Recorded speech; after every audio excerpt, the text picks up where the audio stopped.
Yo, what's going on, guys? HyperX here, and today we're back talking about Death Stranding because, of course, the director's cut, or according to Kojima, it's not technically a director's cut, but regardless, it's called Death Stranding Director's Cut. It launches this week, tomorrow in fact, but thanks to the awesome guys over at PlayStation, I've very kindly had a chance to go hands-on, and in this video, I want to put together a quick summary of what is new in the Director's Cut. Now, in typical Death Stranding fashion, things take a while to craft, some things need a lot of materials, so I had a chance to mess around with some of the new stuff, but in this video, I want to go over what you can expect when you're diving in. So if you guys do enjoy this, a like would be super appreciated. Let me know in the comments down below. In fact, I want to get a poll. Who finished Death Stranding? Or are you guys going to be using this as a chance to jump back in? And of course, if you have been enjoying the content recently, don't forget to subscribe and turn on notifications, so that way you don't miss it, because we're covering a load of games recently, so that way you can catch up with all of it. But if you jump into the game, depending on where your save file is, there is of course a variety of different things available to you. Now, top level, there are some brand new missions you can jump into, so if you have completed the game, if you have finished everything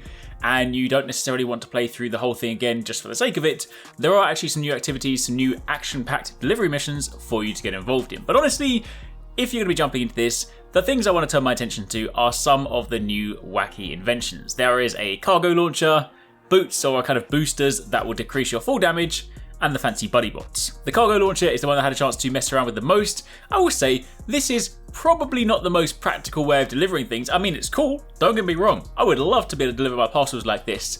But I do question quite how safe some of these things will arrive, especially if I'm in control of this thing. Keep in mind that when you are using the cargo catapult, you do need to make sure you deploy the parachute. You know what? This reminds me of my first days playing Battle Royale games. When I forgot to pull out the parachute, it doesn't go very well. Make sure you do that when delivering cargo, but of course, you can see this is what it looks like when it goes wrong versus what it looks like when it goes right. So it is going to be quite useful. The fact that you can build this and fire it quite a distance means that if you're trying to get cargo across, say, a lake, which is normally very annoying in this game. I have lost so many parcels just trying to cross water. So being able to fire things across is pretty cool. Of course, the boots that decrease fall damage is also something that I wish I had in my Death Stranding adventure, because the amount of times I fell off a mountain, or the amount of times that I just tried to jump somewhere that I just couldn't quite jump, the fact that you can now use this to slow your descent means that, again, dropping down areas that were previously inaccessible or previously just a place that you would have to deploy copious amounts of ladders, now you can descend much easier. You can't, of course, reascend the same way, so you're still going to have to get back up, but it's still kind of useful. And then you also have a Bodybot, so if you want to carry some more cargo beyond what you can carry yourself, you can then load up the Bodybot, who will then walk by your side, walk behind you, or you can even get yourself onto the Bodybot and just set a destination, and it will then take you there. Kind of like an Uber driver in Death Stranding. So there's some new stuff to fabricate. You can of course find that in the delivery stations, in the fabrication options, but you then also have a firing range. So if you now want to jump in and test out some of the weapons, test some combat, this will just kind of be useful as well, because if you're jumping back into the director's cut and you haven't played for a while, I'm not going to lie, first time I jumped in, I forgot the controls. I forgot how to do anything in this game. So jumping back into the firing range is actually kind of a useful thing. You can of course mess around with some of the weapons. You can mess around with some of the sort of hand-to-hand combat. And there are also some high score elements to it. So if you want to actually train and then sort of compete, you can do so.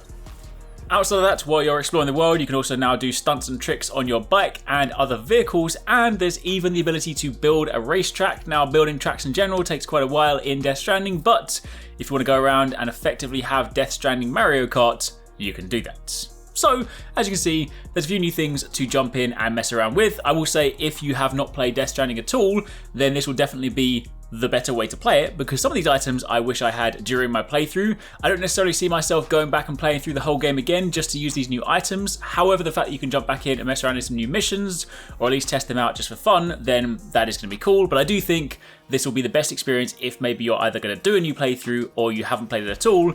For anyone that has completed it, then it's cool, it's fun, but that's about it. But either way, that's a little look at what you can expect in the Director's Cut that launches tomorrow for PlayStation. Again, let me know in the comments down below if you guys are going to be picking this up, and do keep it locked on the channel for plenty more. If you want to catch more from us at HyperX Gaming, don't forget you can catch the guys TwoSixNine and Paradise Central streaming over on Twitch weekdays, playing a variety of games. If you guys want to jump in, tune in, watch, and even join in, then make sure you check them out. The links to those are in the description box down below, and of course you can join the Discord to get involved in all of the discussions.